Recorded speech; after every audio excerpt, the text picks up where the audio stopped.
Good afternoon. Would you please rise and remain standing as you join me for the Pledge of Allegiance and the National Anthem.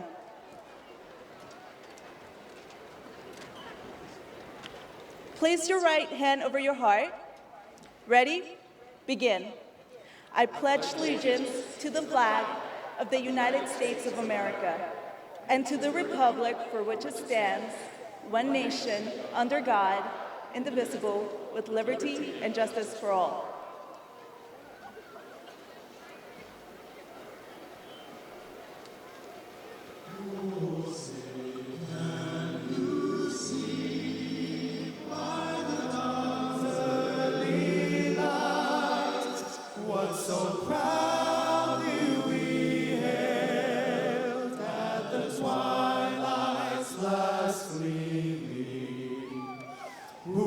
Stripes and bright stars through the perilous fight, o'er the ramparts we watched were so gallantly streaming, and the rocket's red glare, the bombs bursting in air, gave proof that our flag was still there. Oh, say does that star-spangled banner yet wave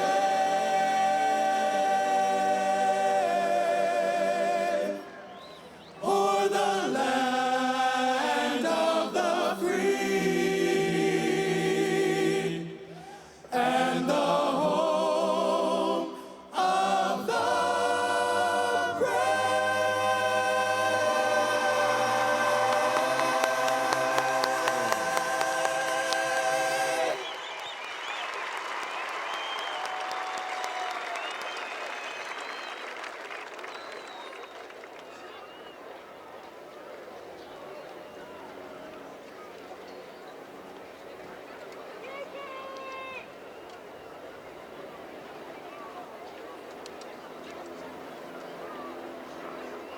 You may take a seat.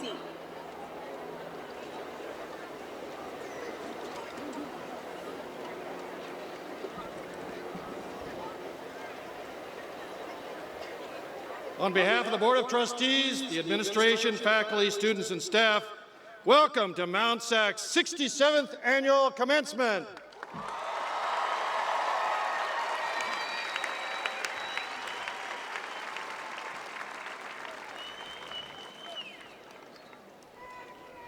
While tonight is a time of jubilant celebration here at Mount SAC, we are all acutely aware that the mood at Tuesday's commencement ceremony at our sister college in Santa Monica was rather somber due to the tragic events that occurred on and near its campus.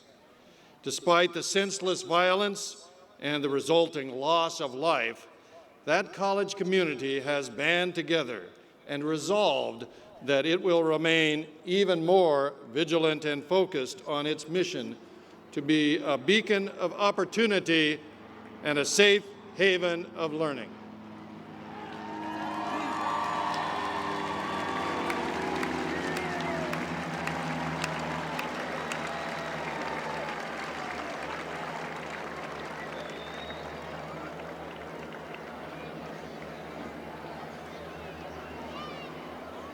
As we celebrate tonight, and the planes buzzing overhead from our aviation program are a symbol of that.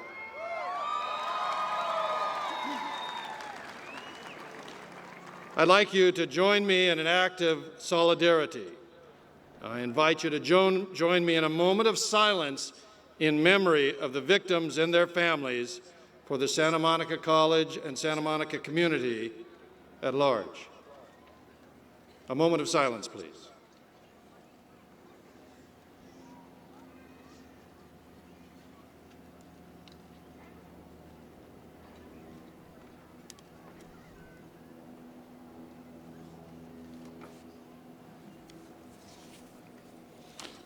Thank you. Graduates and friends, please join me in recognizing the Mount SAC Wind Ensemble under the direction of Professor Jason Chevalier.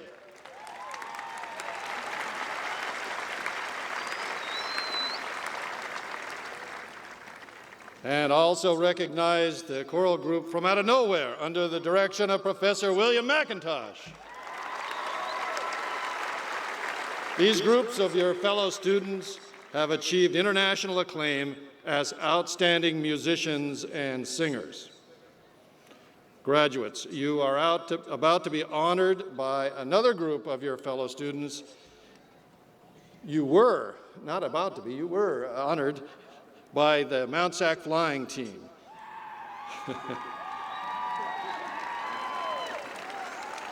The flyover was executed by the Mount SAC and the Southern Illinois University graduates of that program. To our honored guests on the platform and our distinguished alumna of the year, Ms. Kimberly Ann Harrison, both you will hear from later. Dr. Samuel Pavel, Assistant Professor, the Aviation Management and Flight Department of Southern Illinois University. You can tell where those flight graduates are over there, can't you? And to my esteemed colleagues, administrators, faculty, staff, and to the graduates, to the family members and friends, welcome to our beautiful campus on this enormously important and significant evening in the lives of our Mount SAC students. Over the last 6 decades, Mount SAC has become one of the finest community colleges anywhere, earning local, state, national, and international recognition for extraordinary excellence and distinction in many programs and services and as an institution overall. It is my pleasure to introduce to you the members of the college's locally elected Board of Trustees, whose leadership guides and shapes the direction of our institution. Dr. Manuel Baca, President of the Board of Trustees. Mr. Fed Cheer, Vice President of the Board of Trustees. Dr. David Hall, Clerk of the Board of Trustees. And Mrs. Roseanne Bader, Member of the Board of Trustees. And then a special recognition to our student trustee, Elisa Marin.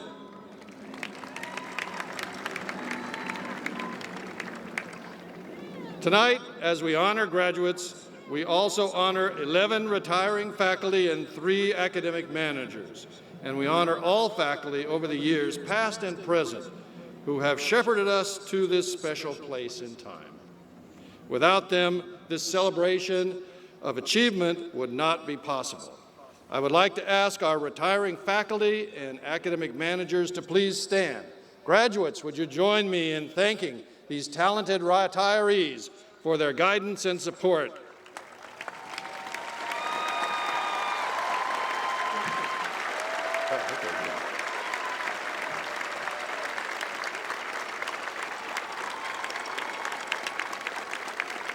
Thank you, one and all.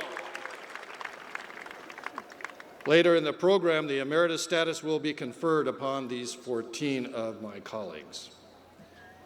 In a few moments, Vice President of Student Services, Dr. Audrey Yamagata-Noji, will share with you some interesting facts about the class of 2013. However, first I'd like to make a few remarks about our graduates. Now, many of our Mount SAC students are transferring to UCLA, UC Berkeley, UC Irvine, Cal Poly Pomona, Cal State Fullerton, Cal State Long Beach, Stanford University, and a number of other private independent colleges and universities throughout California and the country. Okay, UC Santa Cruz, I heard you. Many are entering the workforce and are certified by Mount SAC as meeting industry standards for skills and preparedness. During its 67-year history, over 1 million credit students have looked to Mount SAC to pursue their educational goals. The spectrum of educational background is matched by the diversity of our students. The youngest graduate tonight is 17. And the oldest is 65.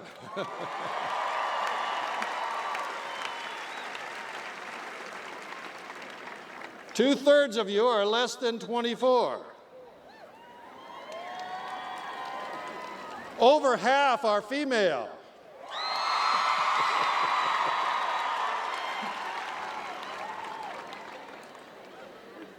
The largest group on campus is Hispanic.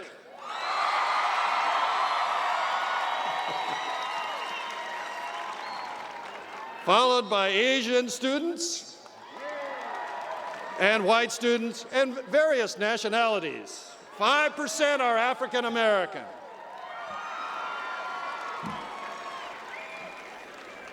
This diversity of age and gender and ethnicity, it reflects our commitment to serve all who desire to learn.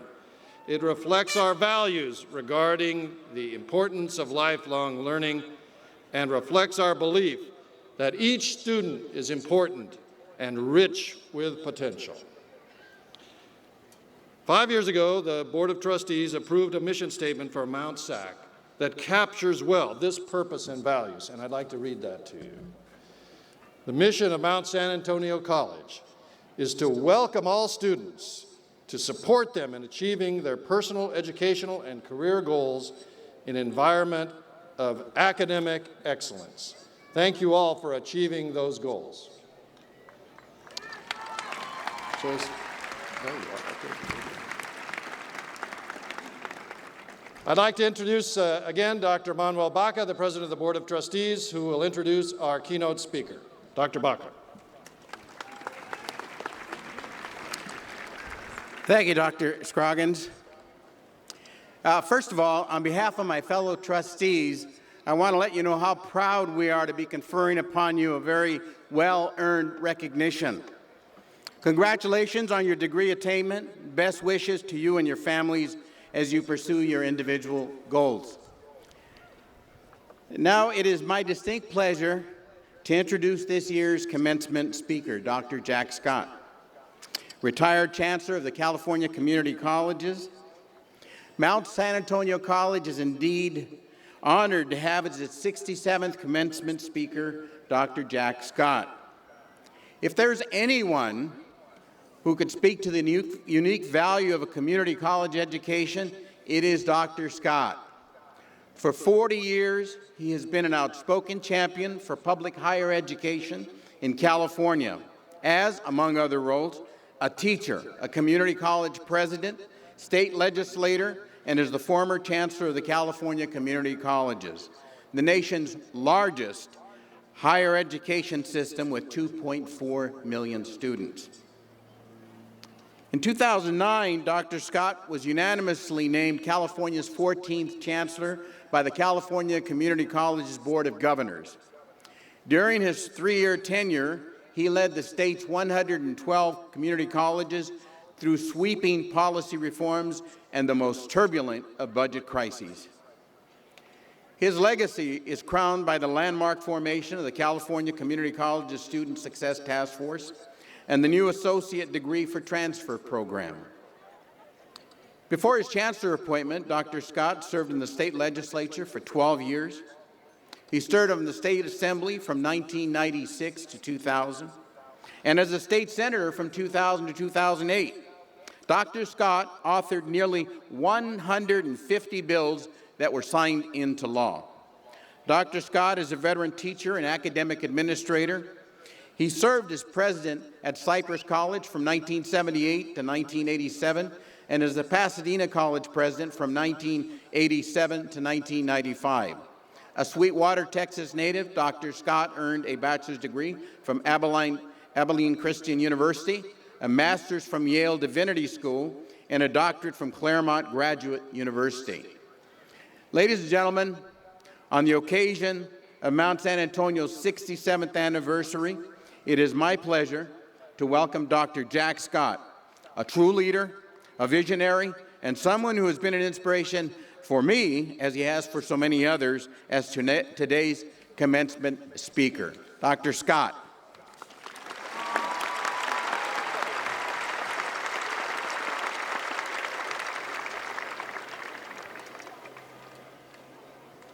Well, it's a great pleasure to be introduced by Dr. Baca.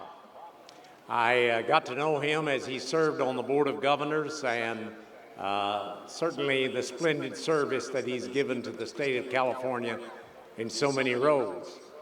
And I'm just thrilled to be here on this awesome occasion. And I congratulate you who are graduates. To look out and see this crowd of people just excites me, because those of us who serve in the academic world, we are always thrilled to see the product of the work that we do. And you are our genuine product, and we are very proud of you, and I congratulate you heartily. You know, the community college is really a unique institution. It was begun here in the United States in 1906, and today it has grown to over 8 million people that take credit courses in community colleges. And here in California, we educate 2.4 million, and certainly one of the finest campuses is Mount San Antonio College. In fact, it is the largest college campus in California.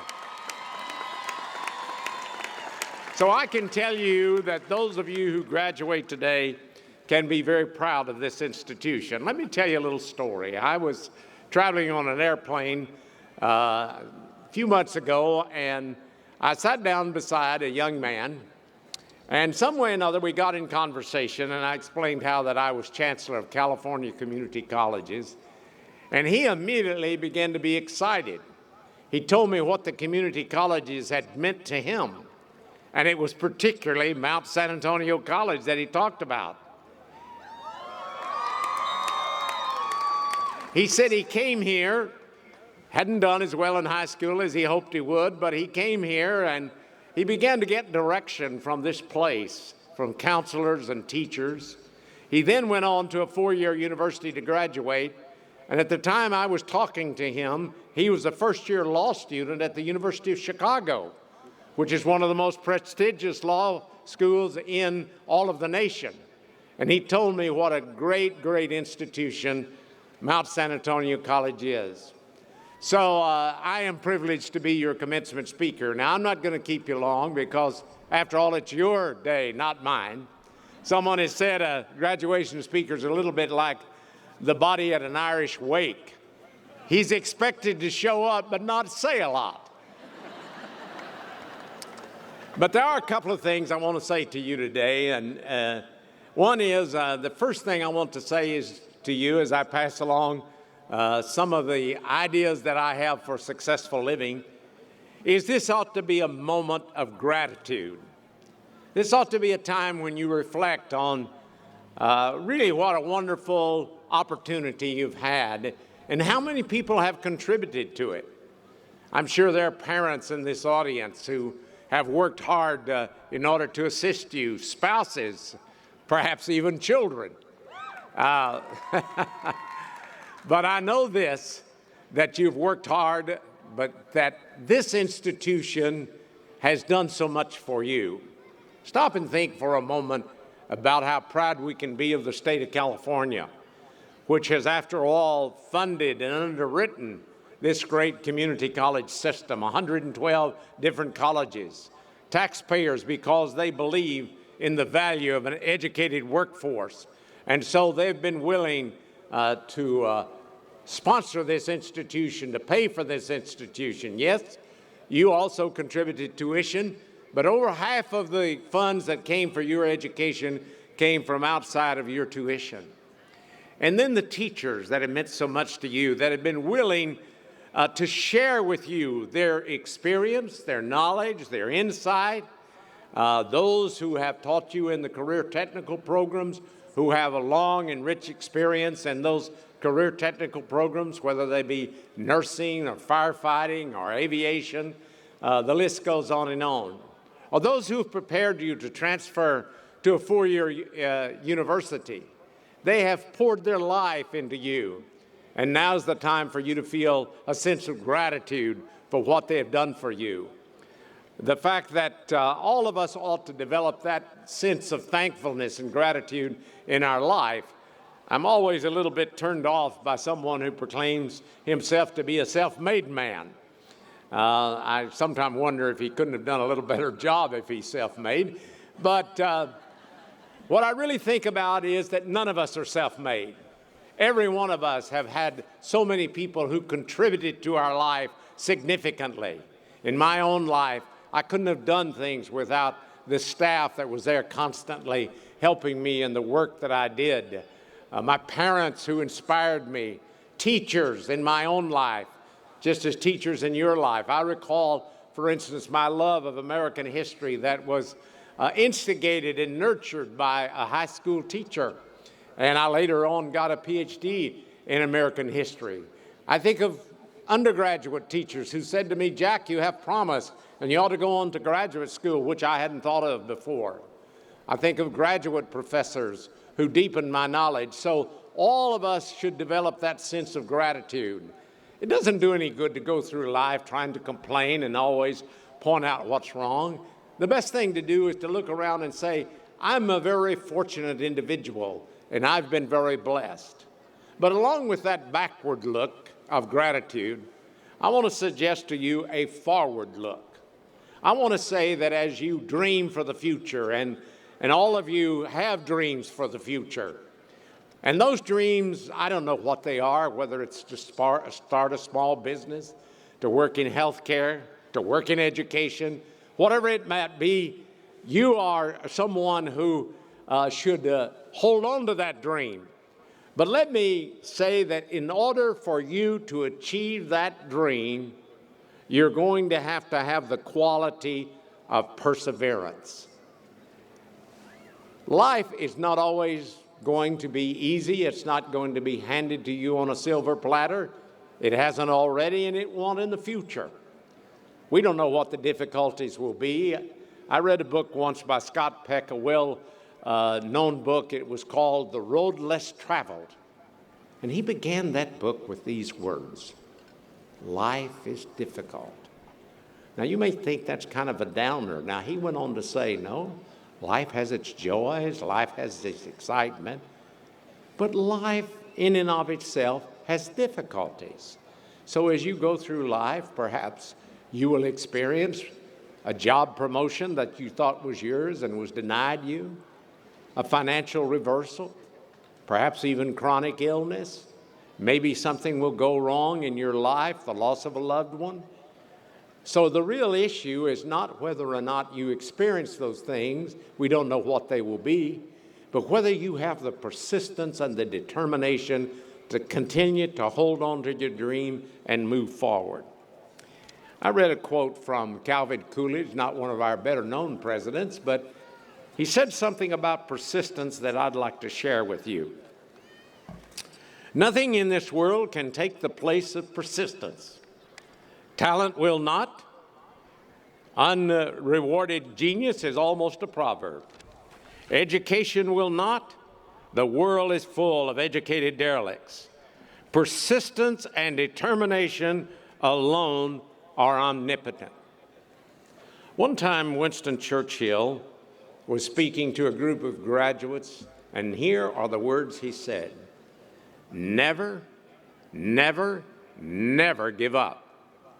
And he was one who could speak those words because you recall, if you studied your history, that he came to be the Prime Minister of England at a most difficult time. Germany had conquered most of Western Europe at that time. London was being bombarded with rockets from Nazi Germany.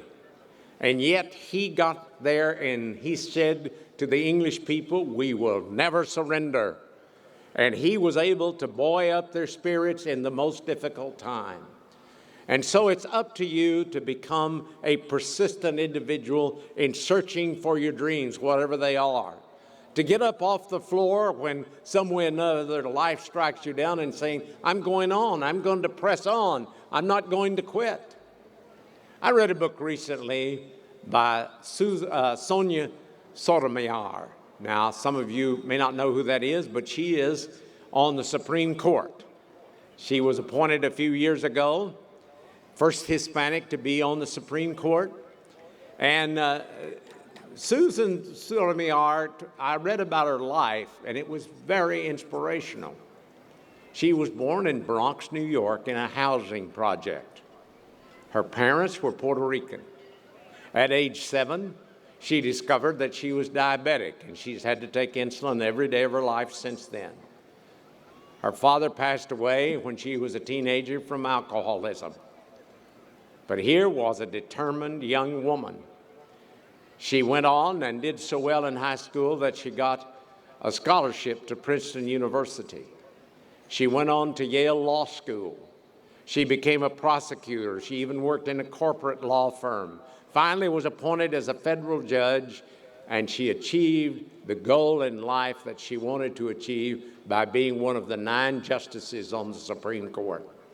If you read her life, you could tell that there was that iron determination. She was not going to give up. Whatever obstacles got in her way, she was going to overcome them. She kept working, and she achieved her goal. Now, I'm not suggesting that you're going to become a justice of the Supreme Court, but I am suggesting that whatever your dream is, that realize that it's going to take a great deal of determination. It's going to take persistence for you to be willing to say, I'm going to stick with this thing. I have stuck with getting this step along the way, whether it's a certificate or a degree, whether you're now prepared for some vocation or whether you're going on to a 4-year university. But I want to say to you, really have that kind of steel determination that's necessary to succeed. Well, you have gone through already something remarkable. I applaud you. It's so exciting to see all of you, and I congratulate you on what you've already experienced. And I want to say to you that, yes, you finished this course, but in some ways you started another race. And that race, incidentally, is not a sprint, it's a marathon. But I'm convinced that as a result of this starting point of what you have done and what Mount San Antonio College has furnished you, that you're going to succeed. And so I stand here today applauding you very, very heartily. Thank you very much.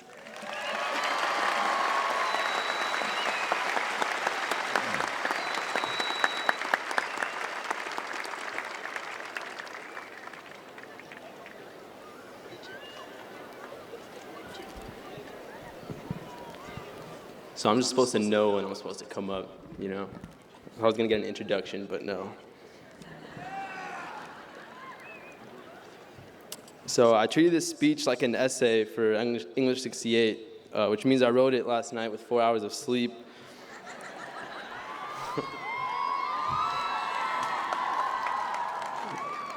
Good morning. On behalf of the associated students, hello and good evening, Mount SAC graduates, and everyone else who attends these things. Let the life-enriching cliches and corny jokes ensue. Commencement cliche number 1, where do I begin? Well, I'll be honest, I'm not going to remember anything I learned from college. I'm not going to remember John Locke's philosophy. I'm not going to remember the formula for Gibbs free energy. And I'm probably not going to remember where I parked this evening. Not only will I not remember anything I learned in college, but there are a lot of things I won't miss. I won't miss the amount of parking tickets I've accrued over the years. Ridiculous. Thank you for your donation. I know. I'm not going to miss trying to hopelessly stay awake in bio after a night of binging on YouTube videos about Mark Wahlberg. Now I will contrast the things I will miss with the things I won't miss. And this brings us to commencement cliche number 2. I'm going to miss the lifelong relationships I've developed with my teachers, peers, fellow student government officers, and advisors. I'm going to miss getting yelled at by my advisors for messing up. I'm going to miss making my advisors laugh to distract them from being mad at me. But mostly, I'm going to miss not having to grow up. And this takes us to commencement cliche number 3. Mount SAC was filled with some good times and bad times. But this was a process, and through the process I learned that there's a time and place for everything. I've been told my biggest problem is that I'm immature or I don't take things seriously. Just because I said no thanks when the DMV asked me for sex on my driver's license does not make me immature.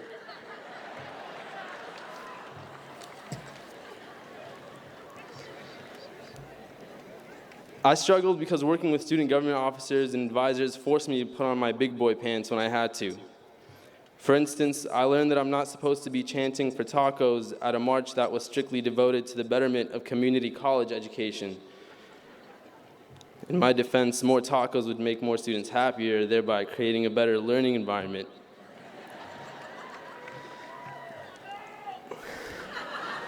Right on, dude. Additionally, if a girl asks you, does this dress make me look fat? I learned you should say, yes, it's the dress and not you because you're perfect.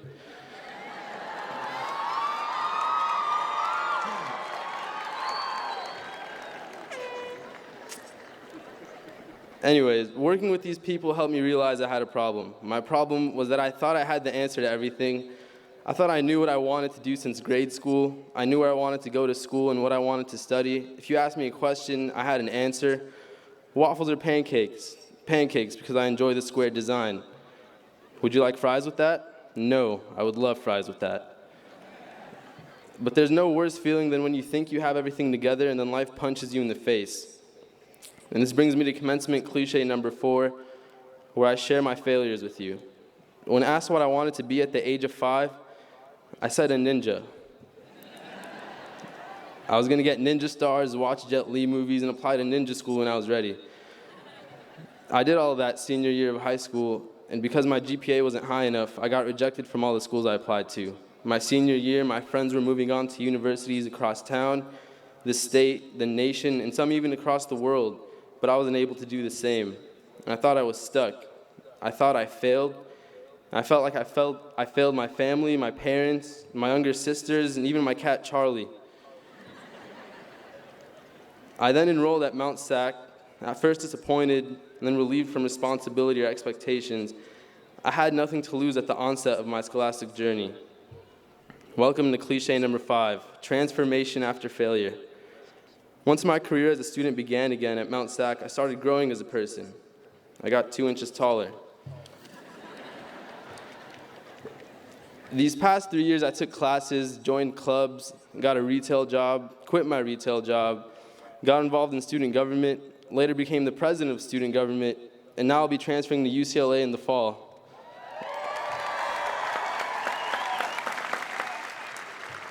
I'm not bragging, I promise I have a point. These 3 years have been the craziest years of my life. Until this day, I have no idea how it happened. In the midst of my failure, I became the person I am today. Not quite the ninja I was hoping to be, but still a success nonetheless. You are all here today receiving your associate's degrees because you've committed yourselves to bettering your lives. You've seen what it takes to get to these seats you're sitting in. For some of you, this will be your last degree, and that's fine because you're ready to hit the workforce. Others may not be as ready and will go back to school, and that's fine too. Some of you are probably just getting degrees because you're bored. Just know that along your careers, there will be times of failure. There are going to be times that you may want to cry and scream because you weren't able to reach your goals or your perceived idea of success. Failure could kill you. But if you do it right and harness your motivation, you'll have an epiphany from your struggle, and there will come a dedication and a conviction to succeed. And as my boyfriend Kobe Bryant would say, you'll be a different animal but the same beast. You're welcome. Congratulations to the class of 2013.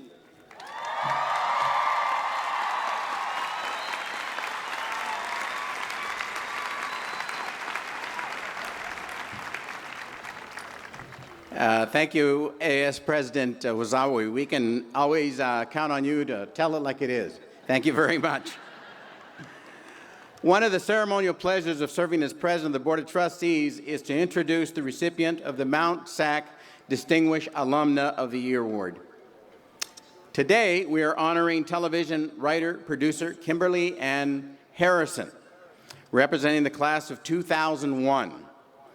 Kimberly represents the younger generation of Mount SAC alumni who are blazing new trails to success in their careers. She is doing exactly that in the demanding and highly competitive television production industry. We believe that what Kimberly has already accomplished in the early stages of her career as a talented writer and producer will inspire our students to make the most of their Mount SAC education and training, to blaze trails to success in their own career pursuits. You can read her profile in the commencement program, but at this time, I direct your attention to the big screen above us as we present a brief video profile of our honored alumnus, Kimberly Ann Harrison.